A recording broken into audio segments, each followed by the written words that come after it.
Okay guys, I can't stop flying this plane.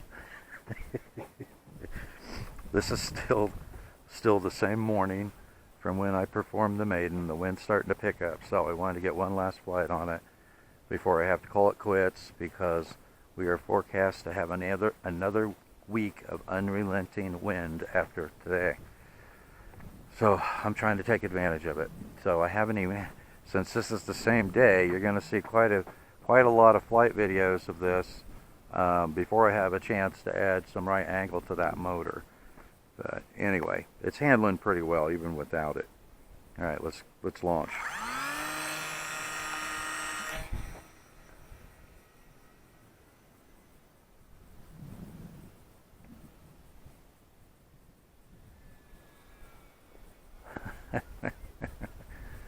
I still have my CG at 31 millimeters back from the leading edge of the wing, and I like that CG. And I'm flying it with another, one of the last of my 2S 400 milliamp hour Lipos is what I've got in it right now.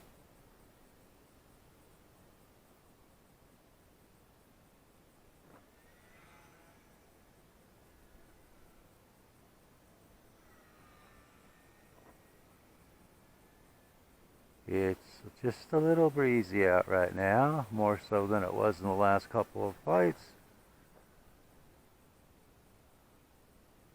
And I am still sub 100 grams all up weight.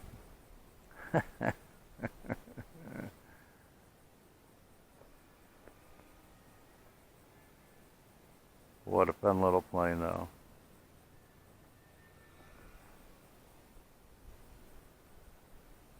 Like I said, it's so small and it's so light. I recommend no more than 5 mile an hour wind to fly this in if you're not going to be using a gyro. And it has no gyro in it. I thought we had somebody coming there for a minute.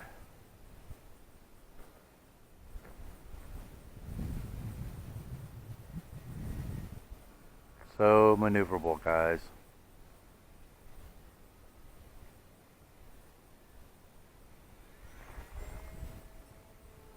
And lots of power. That is so cool.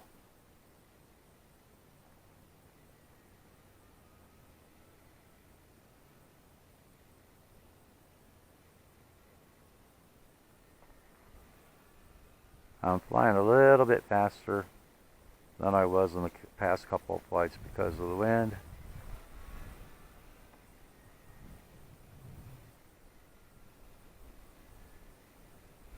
And I would say we have every bit of 3 to 4 out here right now. You could probably hear it in the mic. And it's handling it pretty well, isn't it? For such a small, lightweight plane.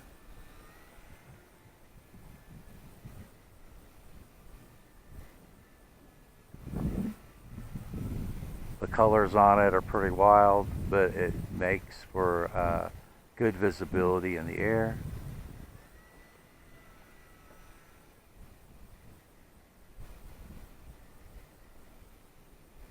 As I stated in the previous video, like just about every bush plane I've flown likes to have a little rudder input in the turns, rather than just flying it bank and yank.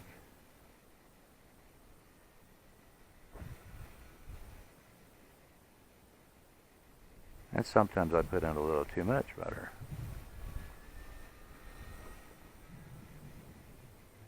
But, you know, for its weight, I think it's handling a 3 to 4 miles per hour wind pretty darn well. Look at that.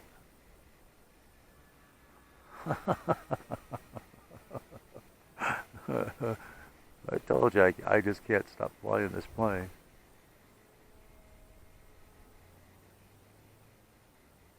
Isn't that awesome?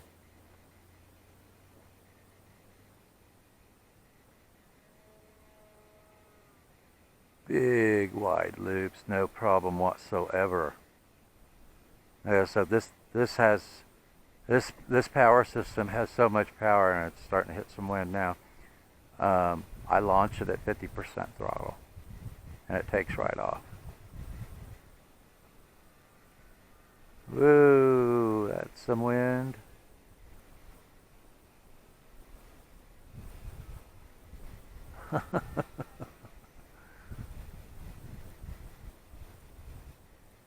I'm already starting to get my haptic. Look at that. It's just effortless. I love having that kind of power, even on a bush plane.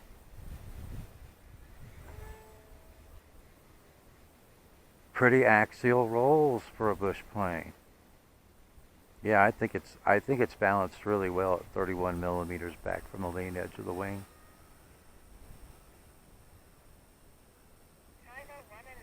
Timer elapsed. Look at that. It's so awesome. Okay, so before it gets windier, I guess we should see if we can bring it in. And man, I've got a complete crosswind right now, so I guess I'm going to bring it in on this dirt lane. Oh, let's not get behind the truck again. I have not had a control issue with this since that one flight, so I am pretty darn confident that it was that truck. My signal was bouncing off of the truck, so I'm not going behind that truck anymore. All right, well, I'm going to try and land it in a bit of a crosswind here. I think that landing these tiny wheels on the dirt lane here will just flip it. So let's see. Bit of a crosswind. Okay, going around. Catching a little bit of wind there. Alright, it looks like I'm still clear.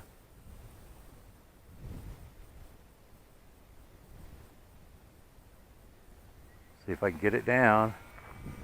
Oh, going around again. Every time I come in, the wind picks up. Okay, let's try this again. Cutting back on the throttle. Back on the throttle.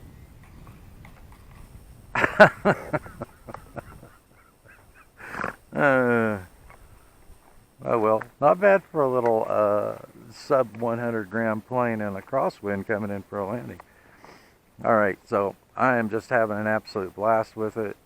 I have just been putting battery pack after battery pack through it. This is flight number 7 or 8, maybe 9. I'll have to count my packs that I've put through it so far.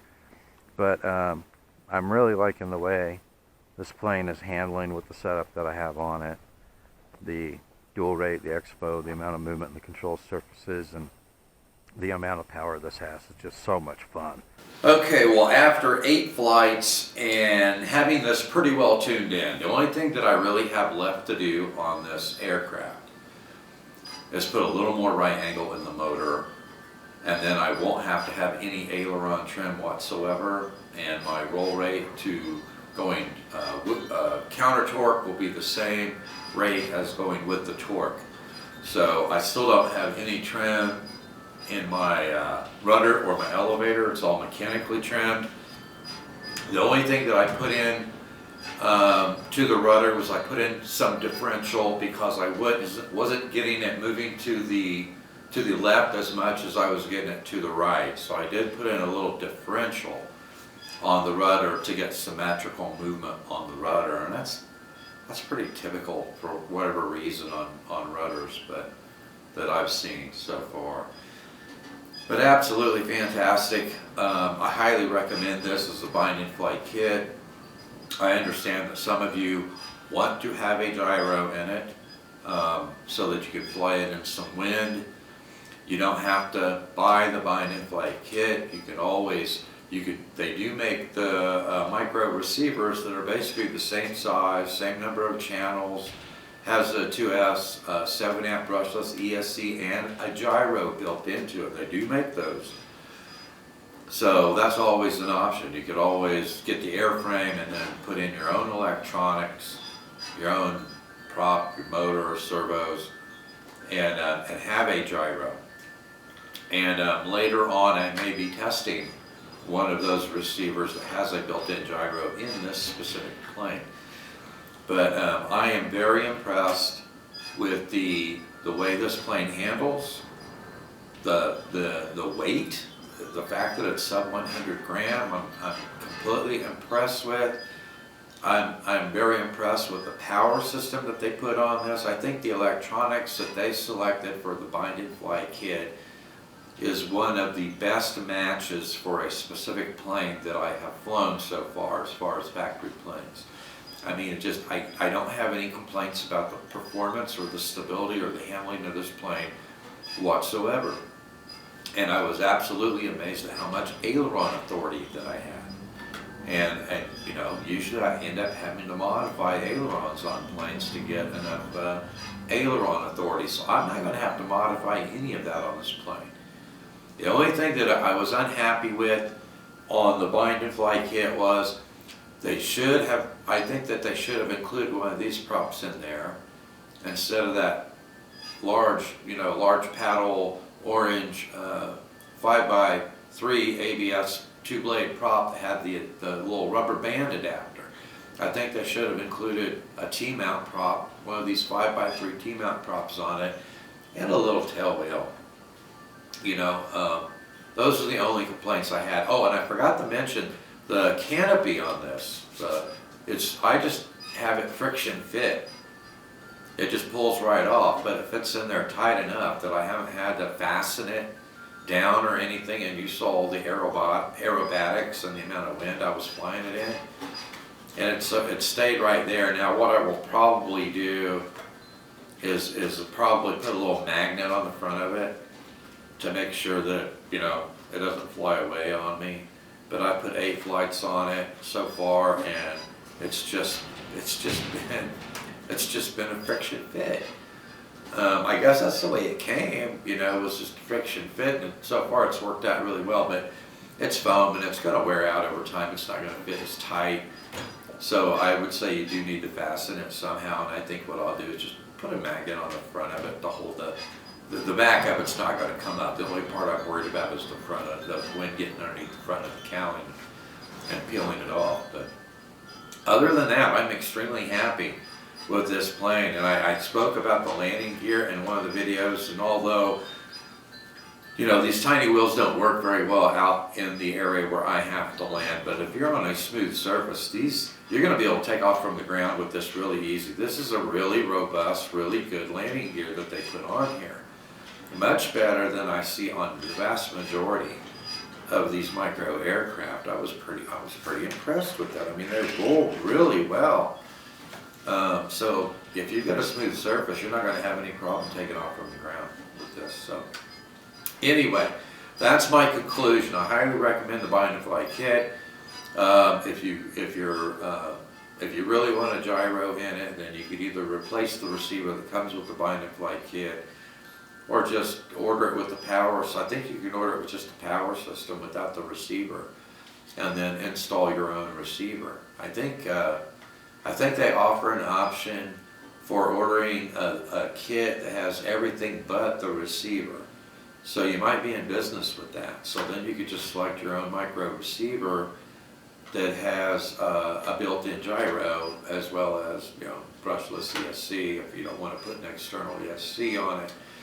The servos that come with it have the little 1mm pitch connectors, so be aware of that. Whatever receiver you choose, make sure that the sockets are for 1mm pitch sockets, or, you know, make sure you get adapters for it. But awesome little plane, and I just had a blast with it. I put all 8 flights on it that morning, and I'm glad I did. I don't know if you can hear the wind chimes in the background, but the wind is just howling right now.